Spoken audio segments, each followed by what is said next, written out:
it's time to return back to ourselves. The call within is calling us to remind ourselves of what is needed and necessary for the next chapter of our life. We cannot do things the way we've once done them, and we're seeing how they're not working. And the more that we try to do so, we find ourselves stuck in traffic, like I am right now. It's just a symbolism, right? But the thing is, what type of driver will you be of your life? Right? Everyone around me is beeping horns and cursing each other out. And I'm just sitting here like, eventually I will get to where I need to get to. I will get there late, but that's okay, because what's late for someone else may be just on time for me. And that's the blessing that is needed and necessary for us to start recognizing within ourselves in our healing. You know, we're in a transition period where we cannot carry who we once were into where we're going now. And the thing is, it is difficult to shift, right? It is hard to let go of an identity, even if it's a painful identity, even if it's an identity that is immersed in trauma, right? Even if it's that sort of identity, it still is hard to let go, because there is parts of that that we have to confront, right? The parts that bring up shame, that bring up blame, that bring up resentment, right? One of the things that I find myself at moments when I'm doing my heart healing work is that it always kind of comes down to one place. It boils down to one piece. And that piece sounds like this: how do I move now? Knowing what I know, how do I not let myself repeat the old cycle? How do I let myself move forward in this newness? What is it that I can take from the lessons of this pain? How do I release this pain? I find myself in a lot of those sort of places. No longer in the place of pointing the finger like, you did this, you're, a jerk, or blah, blah, blah, blah, blah. Yeah, that might be true about others, but that is still there's still a responsibility within that for myself, because I am responsible for me, right? And I've seen the wounds play out in me. That wound of please pick me, please choose me, pleading. Here, look at me, look at what I do for you, look at how my presence in your world has made it better for you. It is not for me to decide that for others, right? So as we visit the wounds and the pain in our heart, and we find ourselves still yearning and missing the version of ourselves that was really just trying to be loved, it's time for us to turn the script and give it to us. We, at this moment in time, are being called to remember who we are.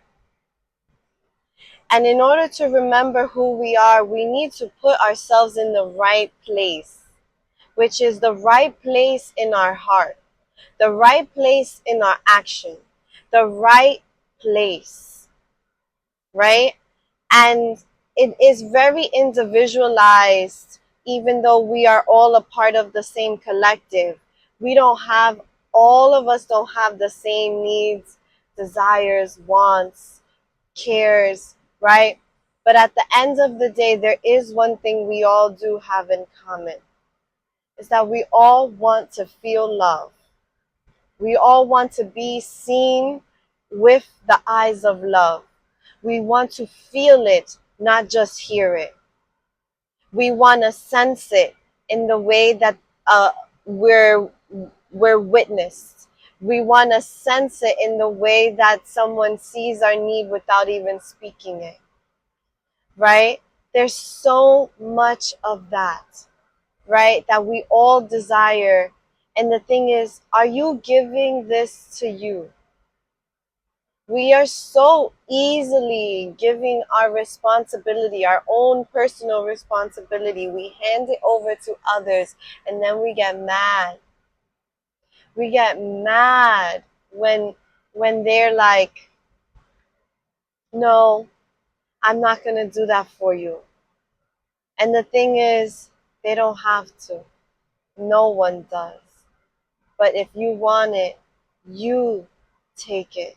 You give it. And what I mean by take it is like you take it on as a responsibility to look at yourself and witness yourself with beauty.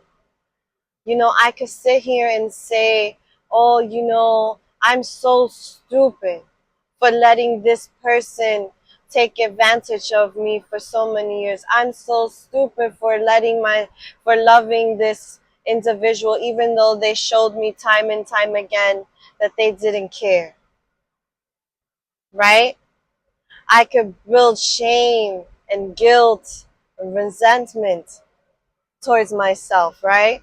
Or I can say, Melissa, what you were looking for was love. And maybe it was in the wrong places, in the wrong spaces, in the wrong people. But you're not wrong for wanting love. Everyone wants that. And now is the moment and the opportunity to give that to myself. How would I love another person in this position? Start doing that for myself, right? Start showing up for myself. Start making my favorite meals, right? Start taking yourself to places you always enjoy going, right? Start having those inner conversations with yourself that are like, I'm proud of you today for getting up and taking care of your responsibilities. I'm proud of myself for this and that, right? Fill it in, fill yourself up. And when you find in this situation is that eventually you stop looking outside. Not saying you're not going to want connection. We all want connection. You're always going to want to have that reflected back to you through others. That's normal and natural, and we all deserve it, right? And in the meantime, what are you doing to make sure you feel good and right? That is the message of today. Today is energy. It's about listening to your heart. I woke up again with my heart aching. And it isn't because there's anything presently happening in my life right now to make it ache. There isn't. There's nothing happening to me in this very moment to have my heart ache. Yet it aches. And as I sat with myself and held my heart, I started to hear and feel and sense where it was coming from. The memories started popping up. And I saw, oh, I see. I am calling myself from within myself to be there for myself, to show up for me, to remember my deepest, most sacred desires, to visit the most sacred space within my vehicle, my body, which is my heart. It's calling me. It's calling me because there's something that is being birthed in me now. It's calling me, and in order for me to listen, I need to let go of what's been clogging this heart, right? All the things that have been blocking it, holding it back. This is the moment for me to let go. And letting go seems simple, right? When we say, oh, just let it go, it is not just like I forget about it or I'm not going to think about it. That's lying to yourself, because your heart will never forget. What is needed is for you to give yourself respect for what you have endured, not to forget about what you have been through, but to remember what you have been through, to remember what has happened and take in the lesson. Take it in.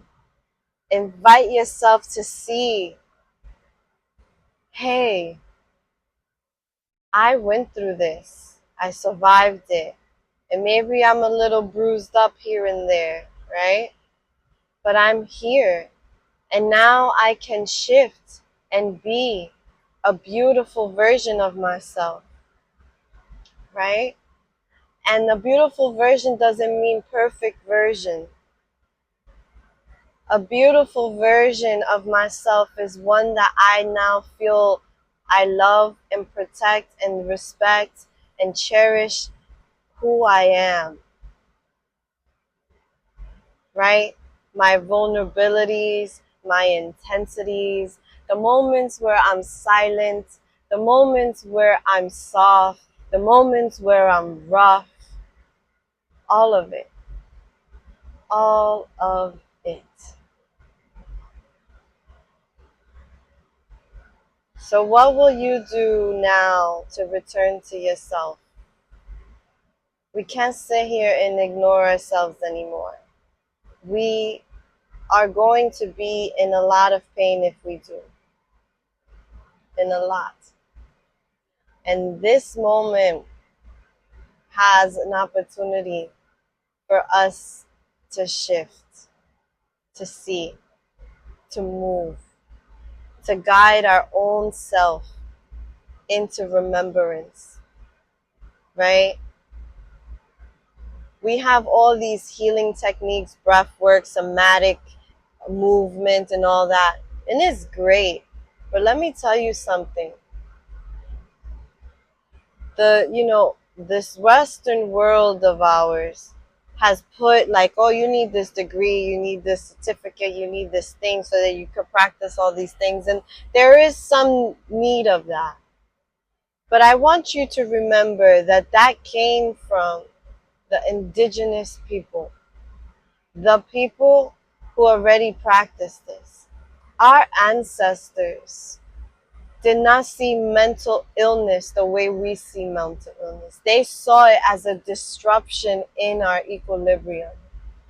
They understood that the emotion and the body and the heart and all of these things coincide together. They're not separate. Yet we separate everything and then wonder why we feel torn apart. Well, because we have separated all the things that come together. And that's the thing. You want to work towards a goal. You want to do something good for yourself. And you want to be productive. And you want to start your business. Or you want to do this. You want to do that. You want to travel. You got to bring yourself into cohesiveness to get that moving. To get that going. Right? And that's the thing that we have lost. And that's why we're being called back into our remembrance of who we are. Right? We need to get in touch with our body, our mind, our heart, our spirit, everything. All of it. And just like our ancestors did, they put it all together. Right? They did not put you aside because, oh, this person in the family is sad and depressed. They understood that there was a disruption in them, that they went through something, and they knew how to curar, which is heal, right? They knew how to sanan, which is another word for healing, right? They knew how to do so, and they did so by going in nature. They did so by listening. They did so by being there. They did so by moving their body. They did so by shifting their life,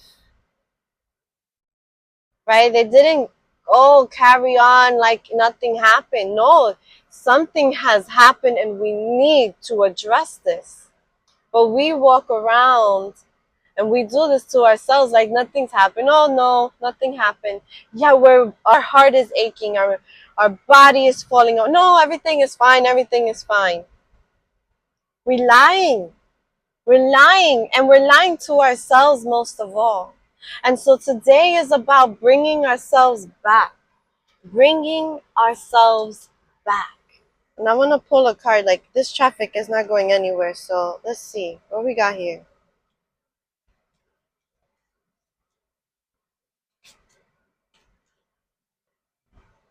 I love this.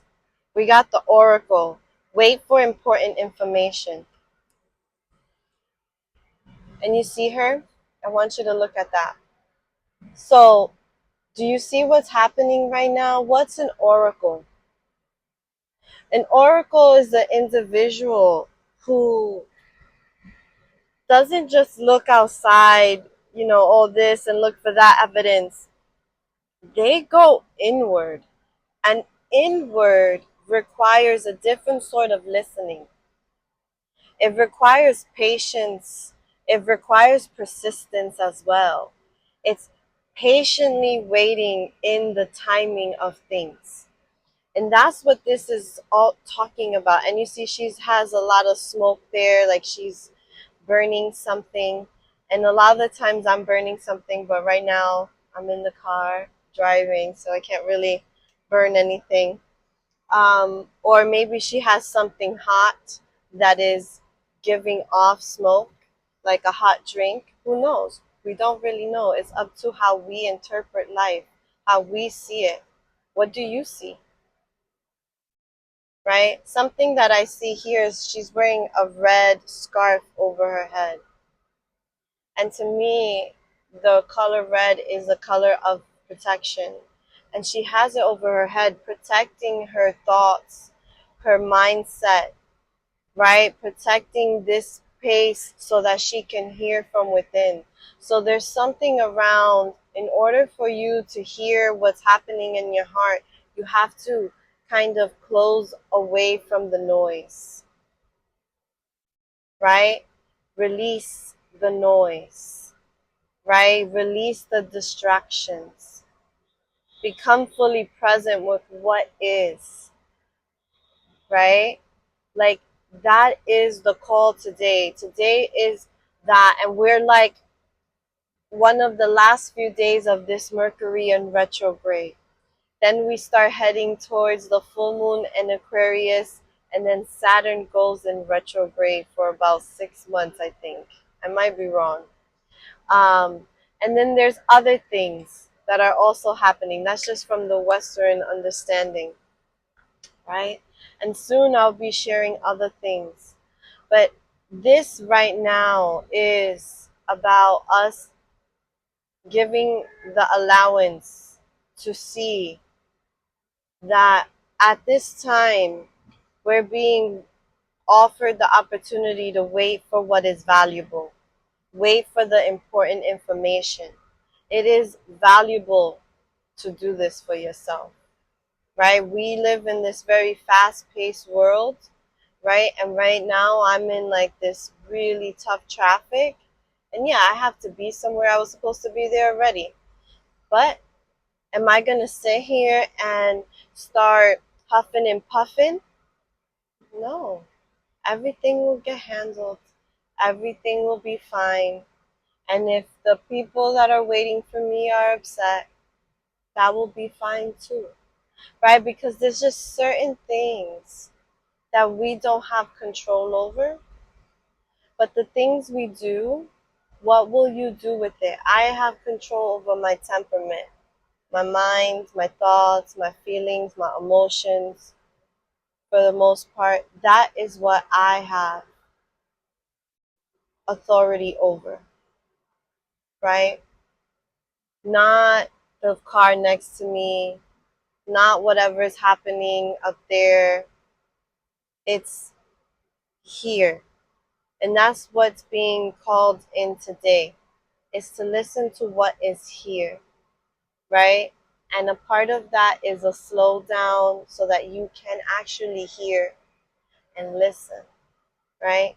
Hearing and listening are two different things. What do they mean to you when you hear something and when you listen to something, right? I could hear the horns, I could hear traffic, I could hear people upset, I could hear it.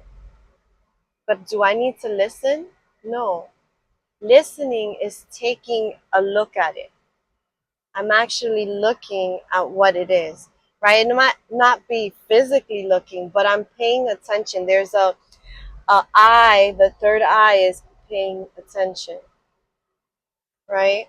So that is what this is really addressing at this time. What are we doing with this information? I want to leave you with that because it's easy to just listen to readings and be like, yeah, and this is what's today and this and that is helpful. But the where we really get the real blessings for ourselves is in the moments where we then turn it inward and take in the message, take in the learning, right? That's where we get it. That's where we resonate. That's where things start to shift for us. All right, my friends. If this resonated with you, I would love to chat with you. You could book your discovery call at my site, soylamedicina.com. There's a link that says awareness call right on the top, and I would love to speak to you. De mi corazón hasta la tuya, from my heart to yours. Ciao.